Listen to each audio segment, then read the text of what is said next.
Tonight on CTV News, a hero's welcome for the world champions. Thousands of locals take to the streets to celebrate the All Blacks World Cup rugby success.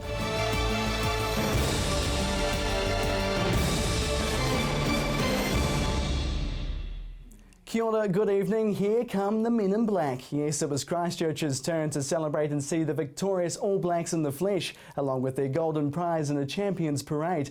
People from across the island made their way to the central city to get a glimpse of the Webb Ellis Cup and their national heroes.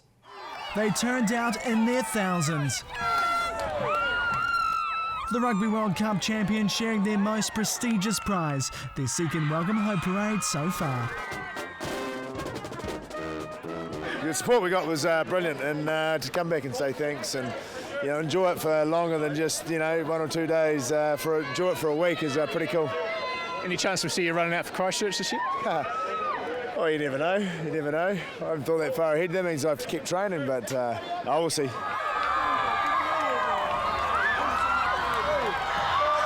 Oh, mate, it's pretty awesome to be home. Must be extra special after that late call-up. Oh, mate, any time's a special time to put on the black jersey, but yeah, getting the late call-up like that, it was pretty good.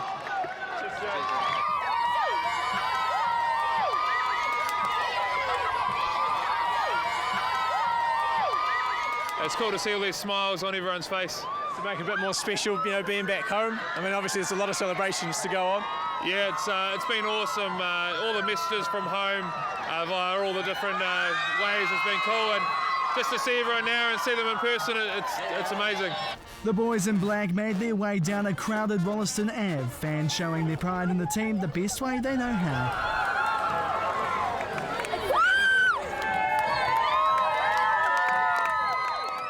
That the try that he scored in the finals, that was amazing. Yeah, and Beauden Barrett sprinting ahead. He's so agile. He's so fantastic.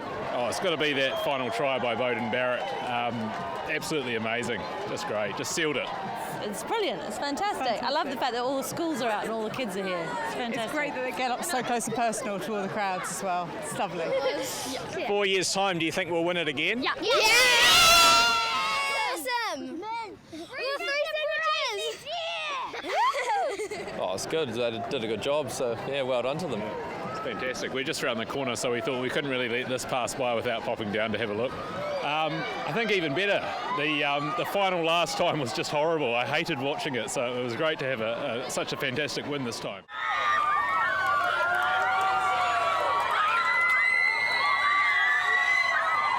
It'll feel like deja vu for some of the All Blacks, making the same trek down this stretch of road 4 years ago. A special occasion for many when the city was stripped of their 2011 World Cup games due to the earthquakes. I was watching it on the big screen in Hagley Park just there. So it's pretty amazing to be right back almost in the same place 4 years later. But now it's time to celebrate. On a personal feeling, it's a bit more special being able to contribute like I was able to at this World Cup. So, yeah, not a bad way of sort of signing off my career. It's great, but just pretty fortunate to be playing amongst a pretty special group of guys. Player of the year, icing on the cake for you? Yeah, it was. It's not the reason you play the game, but personal accolades like that are always nice. Even more special when you see a crowd like this, and they're really humbling. How does it compare to 4 years ago? 4 years ago there was a sense of relief, that we'd done it because we needed to do it, but this time it's really satisfying because we've done something no one else has done before, and again we're getting a smile on everyone's face, so real privilege.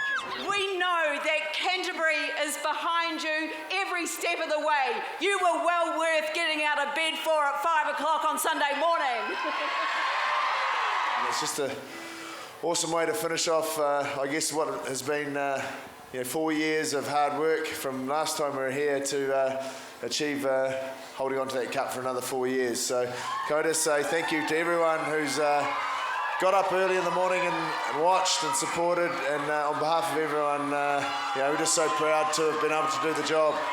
So, who are Canterburyans' favourite ABs? Richie, for sure. I'll go Richie too. Richie McCaw. Richie. And then Carter. Yeah. Richie McCaw. Yeah. It's not over just yet for the Men in Black. They've got one more stop on their tour in Wellington tomorrow. Jared McCulloch, CTV News. And although thousands made it to the parade, there was one person in particular who couldn't. She's quite possibly one of New Zealand's proudest mums, Bev Carter. She's back at work after 2 intense weeks cheering on her boy Dan. Gordon Finlater caught up with her. Bev Carter, or Mrs. Carter as she's known to her students, was the talk amongst town starting back at Springston School. After more than 30 years of being Dan's #1 fan, even she was feeling the nerves at Twickenham. The atmosphere at Twickenham is absolutely amazing, and so you're excited and then a bit nervous, but everyone was confident that the boys would bring it home. It's no easy feat producing our greatest first 5. So, what's the trick? Lots of spinach, like Popeye. And there's no surprise her boy was mad about the game from a young age. As soon as he got home from school, he was out on the paddock next door kicking the ball around, and his mates would come around, or anyone in the neighbourhood would come around, and they'd be tossing the ball around and kicking, and they'd play any game really, just whatever was in fashion for that time. And if he wasn't doing that, like other kids would watch videos of cartoons and stuff, he'd watch replays of rugby games. Students were eagerly awaiting Mrs. Carter's return, hungry for stories from her World Cup adventure. What I wanted to know, though, was what their favourite Rugby World Cup memory was. The drop goal. Oh, probably the drop kick. I like the drop kick. That would probably be Dan Carter's kick from halfway. And what about their favourite player? Dan Carter. Dan Carter. Dan Carter. I'm noticing a bit of a trend here. I won't even guess who their favourite teacher is. Probably Mrs. Carter. Mrs. Carter. Favourite girl teacher, Mrs. Carter. She's amazing. Well, one thing I've learnt is that it appears being the World Rugby Player of the Year's mum definitely has its perks. Yay, Gordon Finlater, CTV News. Fantastic indeed. Well, still to come here on CTV News, council staff learn the fate of their jobs and your neighbourhood news.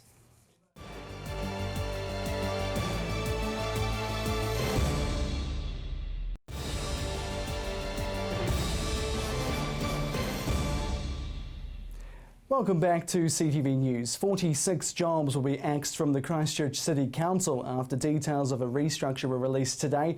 5 of the council's top bosses will face having to reapply for jobs under the restructure, which will cut 180 positions. Under the reform, over 130 new roles will be created. It's expected it could save the council close to $4 million. Council Chief Executive Carleen Edwards hopes most of the staff whose positions were disestablished could be re-employed within the organisation, working to keep redundancies to a minimum. Well, with their work within the 4 avenues nearly complete, Skirt are preparing for more challenges as they look outside of the central city. Chelsea Daniels has the latest. Repairs to earthquake-damaged infrastructure in the central city is almost complete.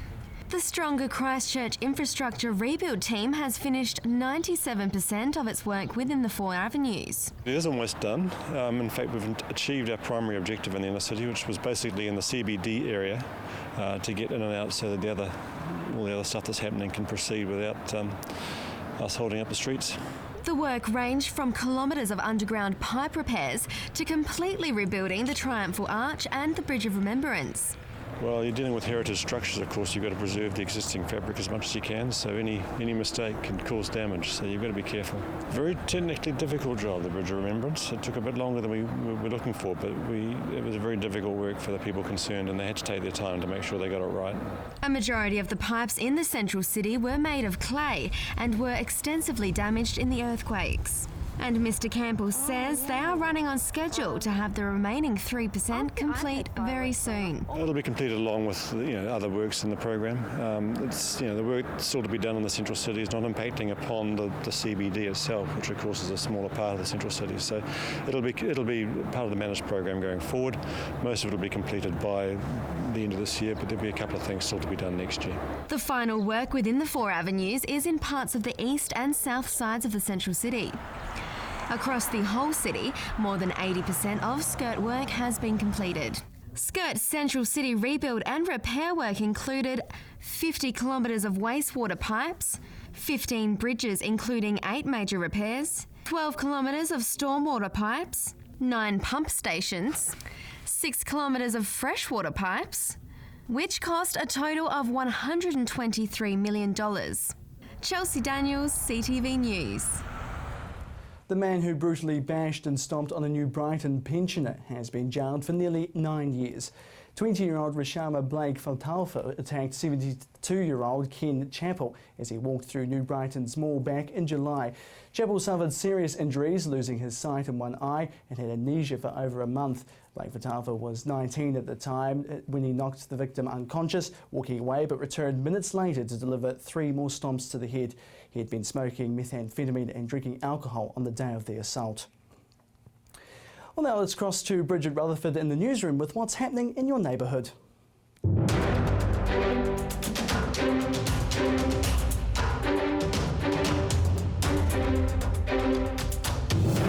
Thanks, Jared. I'm Bridget Rutherford. A dangerous part of Blythe Road in Papanui needs to be made safer and quickly. That's the call from the Shirley Papanui Community Board, which has asked City Council staff to investigate a piece of curb that juts out into the left turn lane. It forces vehicles to cross the centre line on their way to the lights. Council staff told the Community Board at last night's meeting it was already looking at the road to investigate how to make it run more efficiently. But Councillor Ali Jones says it's a safety issue and Council staff need to address it urgently. Ilam residents are worried parking on the streets around Canterbury University may become more clogged than ever. Their concerns follow a proposal to increase on-campus parking fees by 45% over 3 years. This means student parking permits will rise to $304 annually and staff to $455. Free parking over the summer holidays would also stop. The Ilam and Upper Riccarton Residents Association says more expensive permits will drive more to park on the already clogged residential streets. Budding pianist Caelan Thomas has never been one to let age hold him back. The Rolleston 16-year-old recently received his Associate of Trinity College London diploma. His piano teacher says it's a rare achievement for someone so young, with most successful candidates being about 19 or older. The Lincoln High School student played Beethoven and Bach in front of an examiner flown in from England. Former Hallsville resident Catherine Kerr is someone to look out for in the business world. She won the Zonta International Jane M. Clausman Women Business Scholarship for this year. The third-year Auckland University student was recognised for her outstanding achievement and showing future potential in her commerce and law studies. Congrats to Catherine. The city's 13 cycleway networks are forging ahead, with consultation opening today on the proposed Papanui Parallel Cycleway. The proposed route will run between Sawyers Arms Road and Bearley Ave, with plans to link to Northlands Mall via St Albans and Edgware Village. Details of each section of the route can be viewed on the Council's website under the Have Your Say page. Consultation ends on December the 2nd at 5 p.m. From the newsroom, I'm Bridget Rutherford.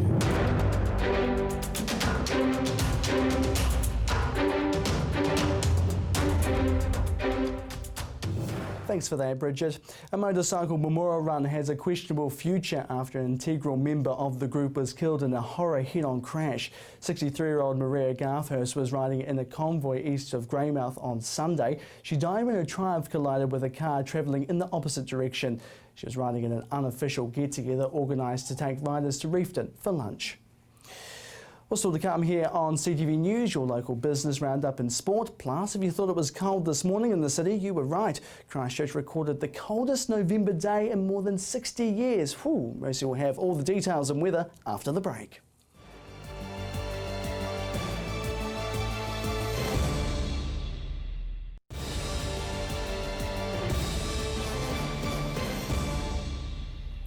Welcome back to CTV News. Now here's Warren here to standing by with your local business roundup.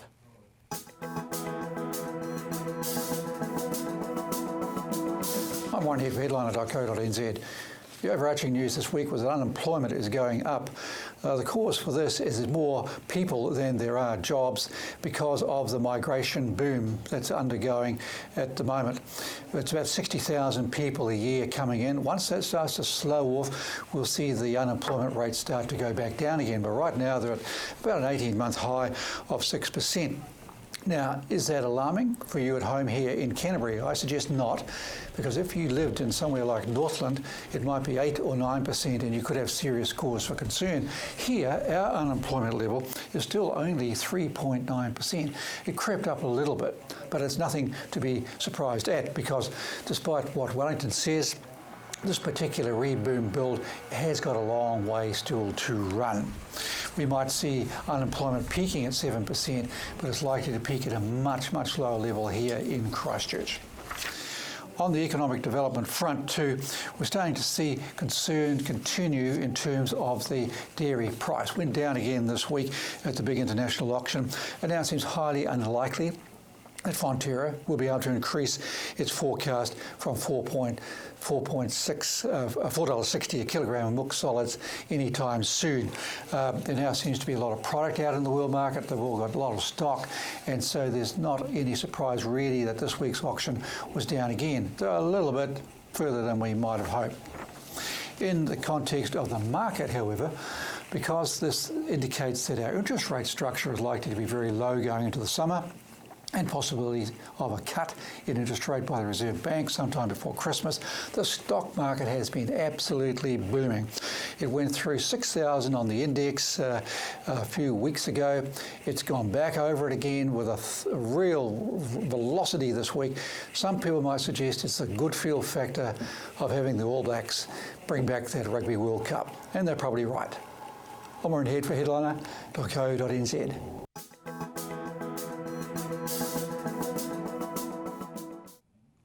Thanks for that, Warren. Now let's cross to Gordon Finlater with the latest in local sport.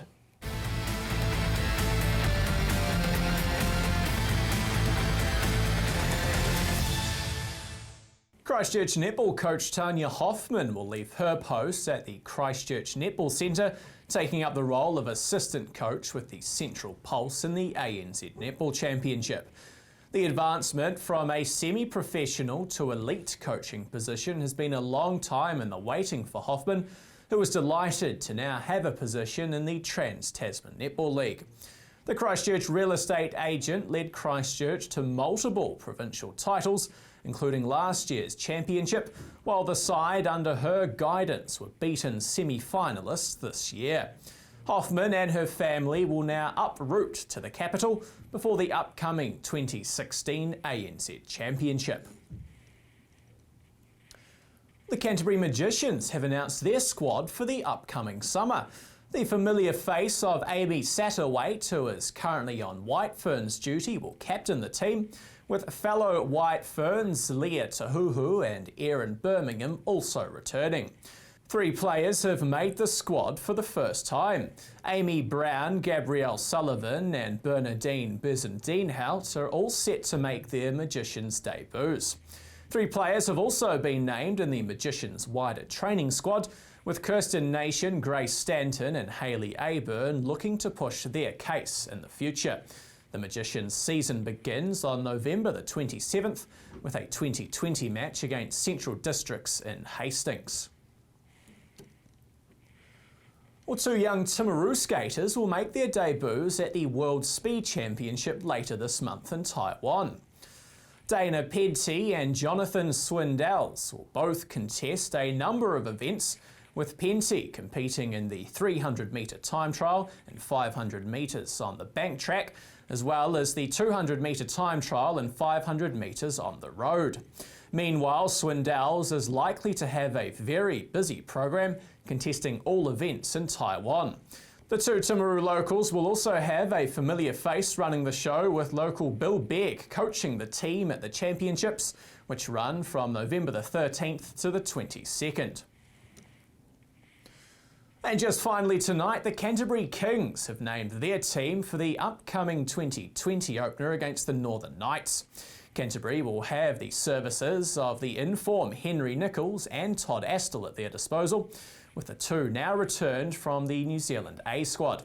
Tomorrow's match in Hamilton gets underway at 7:10. Well, you're up to date with the latest in local sport. I'm Gordon Findlater for CTV Sport.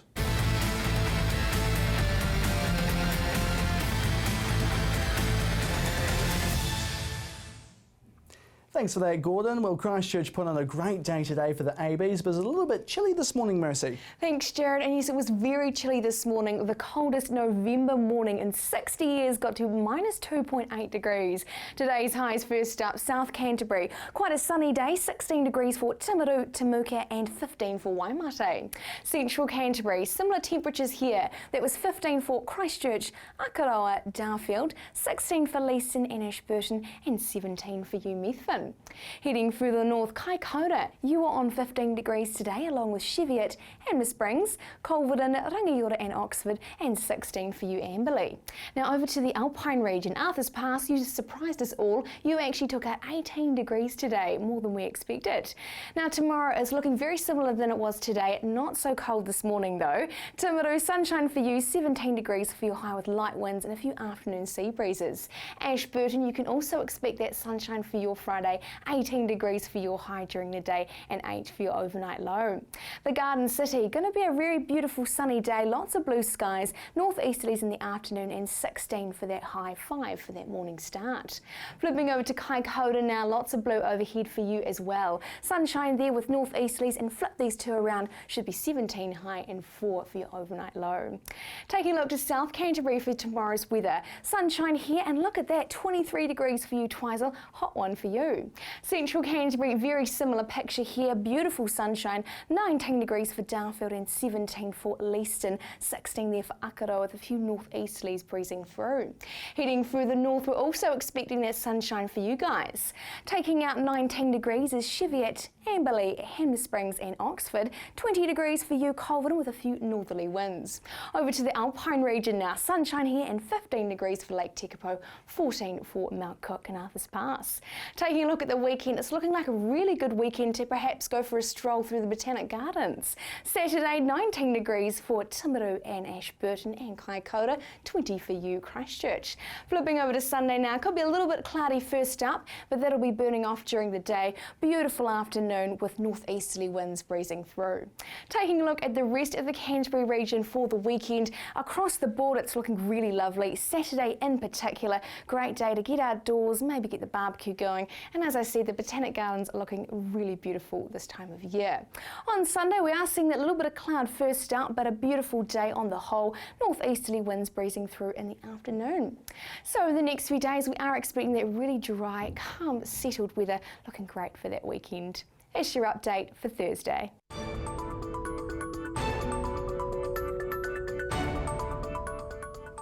Thanks so much for that, Mercy. And that is CTV News for Thursday. You can find all our stories and bulletins on demand at ctv.co.nz. And just a reminder, you can catch this bulletin again at 7:30 and 9 p.m. Thanks so much for joining us. I'm Jared McCulloch. Have a great evening.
supporting local content so you can see more of New Zealand on air.